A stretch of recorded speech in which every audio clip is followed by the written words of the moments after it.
So you're a Mick Gordon fan, you're a producer, and this GDC talk inspires you to copy some of his sounds, except you don't have any of his pedals. But a YouTube tutorial tells you how to do it in the computer, and you feel like a real pro. Except later, you try making your own sounds, and then you realize it's way harder than you thought.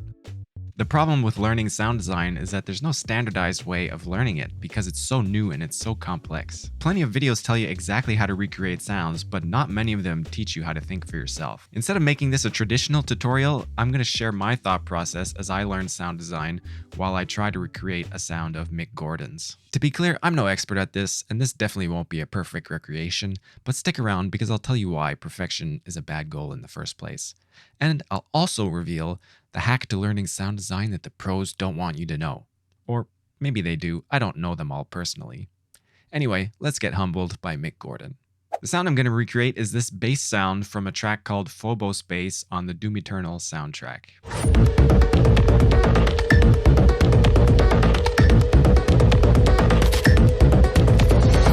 My thought process is based on questions that allow me to break up the sound into its component parts and then rebuild the sound one component at a time. At least that's the goal. Starting as broad as possible, what is the source of the sound? An instrument? A synth? A sample?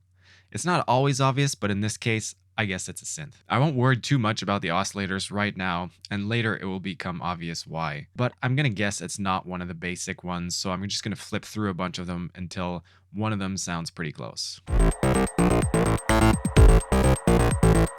Next, what might the ADSR be? If you don't know what this is, think of how the volume changes over time or doesn't. Luckily, this sound seems to be pretty much on or off, so we don't have to worry about the ADSR at all, and we can just leave it as default. Next, what is the overall EQ curve? I try to describe the sound using only 3 bands of EQ for now, and it seems like the highs are filtered off. There are some low end, and it's mostly focused in the low mids. To achieve this curve, I filter out the highs first with an EQ, then I use OTT to flatten the curve for me. This allows me to readjust each of the 3 bands quite easily. If you're new to EQ and can't hear this yet, you can put an EQ plugin on the original track with a high and low pass filter. Sweep each of these around to figure out where the sound begins and ends in the frequency spectrum and where it's the most prominent.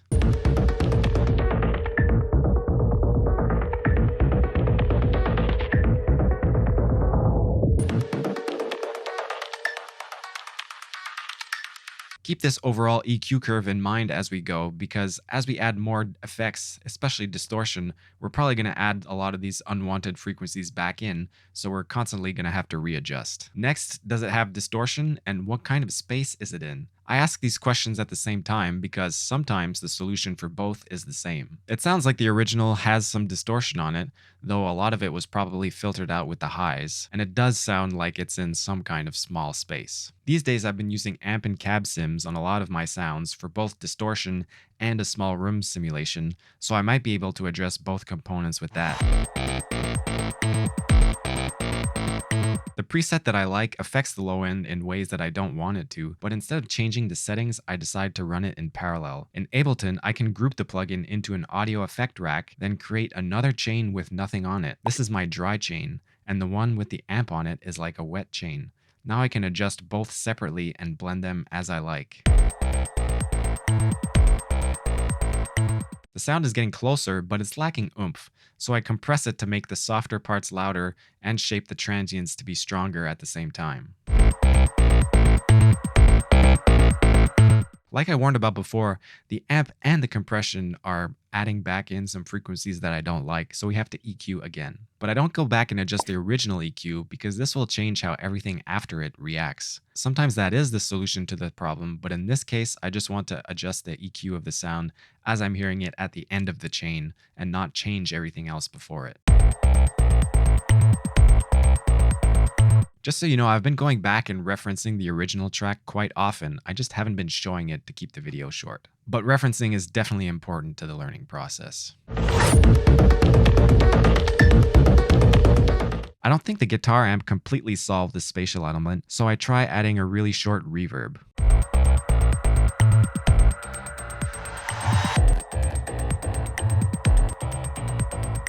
Just like the guitar amp, I run this reverb in parallel so I can EQ it separately. did a few more steps of EQ and compression to shape the sound in ways I've already described. In some cases, it makes more sense to solve a problem with a series of small moves instead of one or two big ones. Spreading it out like this can cause fewer unwanted artifacts like obvious compression or unmusical sounding EQs, but of course there are times when heavy-handed moves like that are the way to go. Now I want to go back to the synth patch itself. The reason why I didn't do too much with the synth at the beginning is because I'm much more comfortable controlling the sound with effects plugins than I am with oscillators and envelopes and stuff like that. But now that I have all this processing going on, even small changes to the synth can have drastic effects, and it will make it a lot easier for me to decide what I want to keep and what I don't. I thought the original sound might have some detuning, but when I try it, it widens the sound way too much, so I reduce it to almost nothing.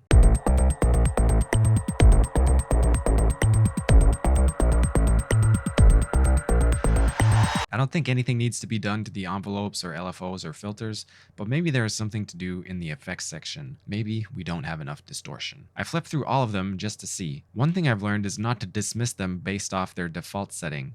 Especially with the more complicated kinds of distortion, even a 5% difference on the gain or amount knob can sound totally different. I find a distortion that adds something cool, but I'm really not going to go too crazy here. So I didn't do anything that changes the sound too much, but here's a couple examples that show how the order of plugins or the order of processing can have a huge effect on the sound. Distortion before and after a low-pass filter.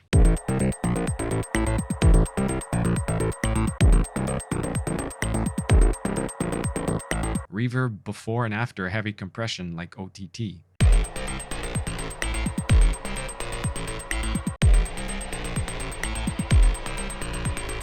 These are just a couple of examples, but hopefully it shows you that sound design is not a linear process, so when someone's explaining a sound that they made, just know that the plugins weren't necessarily added in the order in which they appear. Going back to the end of the chain, I want to add a bit of complexity to hide the fact that it's a synth.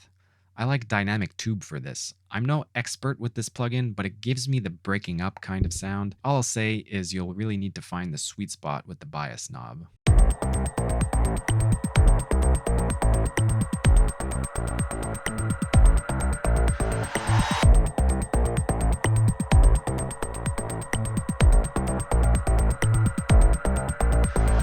Then there's a little bit more EQ and a gate to tighten up the sound a little bit. So it's not perfect, and here's why I'm not aiming for perfection anyway. And this is also the part about what the pros don't want you to know. You see this graphic? I don't have any of this gear, but even if I did, I would never be able to find the same settings as him, not least because, as he says, I'm tweaking the knobs as I go, so it's a moving goalpost to begin with. Not only are there probably trillions of permutations to the settings to these pedals, but his description of his process reveals that sound design is more often a result of experimentation and trial and error. Of course, knowledge is involved in the process, but even the most common sounds of today at some point didn't exist and were probably discovered by accident. But interestingly, this conference also reveals what I think you should be aiming for instead of perfection. See, after sending his first attempt at the Doom sound to his supervisor, Mick got this reply. I feel you've taken the first step on a journey toward the perfect destination. Keep going. You're almost there. In this conference, Mick admits that his first attempt was nothing special, but he kept iterating on the sound and refining the process. And I did the same with my recreation. See, I've been lying to you. What you've been hearing this whole time has been my fourth attempt. Here was my first.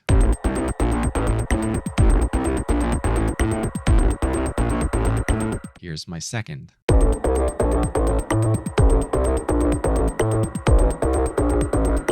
Here's my third.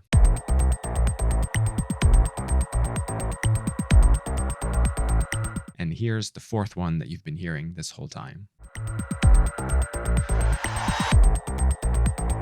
So this shows the value of iteration, and this is the learning hack that I mentioned at the beginning that maybe some of the pros don't want you to know. See, I learned a lot more by starting over from scratch than by trying to perfect the first attempt. and I spent a lot more time on the first attempt than on any of the other ones. I also thought that the first attempt was as close as I would get, but I think you'll agree that each one got a little bit closer than the one before. And the true power of iteration comes from recreating a variety of sounds, because the knowledge gained on one sound can be transferred to the next one, or the one you struggled with yesterday, no matter how unrelated the sounds may seem. So give yourself a break when you feel like you don't know what you're doing, because the pros don't always know it either. Try recreating sounds and take it as far as you can get, but once you get stuck, just make it your own or move on to another one. But above all, just mess with the knobs until something cool happens. Thanks for watching, and let me know down in the comments what sound I should fail at recreating next. But in the meantime, if you're looking for some inspiration, you can watch this video about 5 things every producer can steal from Bjork.